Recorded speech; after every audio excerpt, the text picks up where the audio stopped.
Hello, Chemistry 10HH students. This is Mrs. Altman. We are on video number 44, Bonding Part 4. Here are our objectives for today's video. Pause here.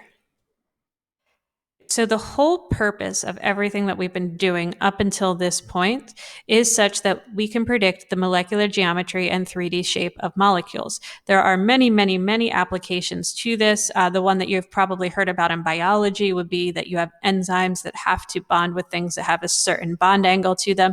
And we can actually predict these bond angles using valence shell electron pair repulsion theory, which in short, all that means is that pairs of electrons try to get as far away from one another as possible.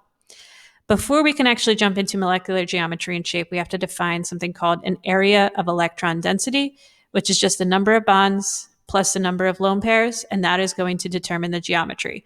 When I say number of bonds, that could be a single bond, a double bond, or a triple bond. It does not matter what type of bond, that is still one area of density. Pause here.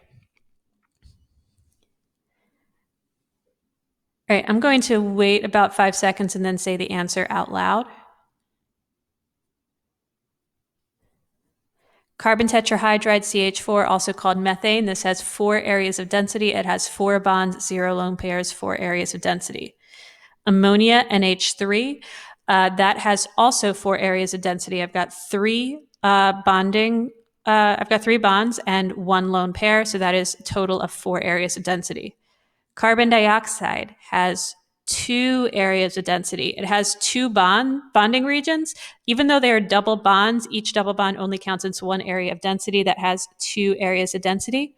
And then sulfur hexafluoride, SF6, that has 6 areas of density, 6 bonds, 0 lone pairs. Pause here. All right, so the first geometry we're going to look at is the linear geometry. So you're going to have 2 areas of density. Typically, it'll be 2 bonds, 0 lone pairs. The shape is also linear. The bond angles are 180 degrees. That's rather easy to write. And then when you are drawing it, they just need to look linear. Pause here. All right, I'll put the answers on the next slide. So whenever you are drawing something that is linear, you have to have 180-degree bond angles. There's actually another correct answer for thiocyanate, by the way. So if yours looks slightly different, it doesn't necessarily mean that it's wrong. Important thing here is that we've got 180-degree bond angles. Pause here. All right. Now we have a second geometry where we have 3 areas of density, either from having 3 bonds and 0 lone pairs or 2 bonds and 1 lone pair. No matter what combination of those 2 that you have, the geometry is trigonal planar and you've got 120-degree bond angles.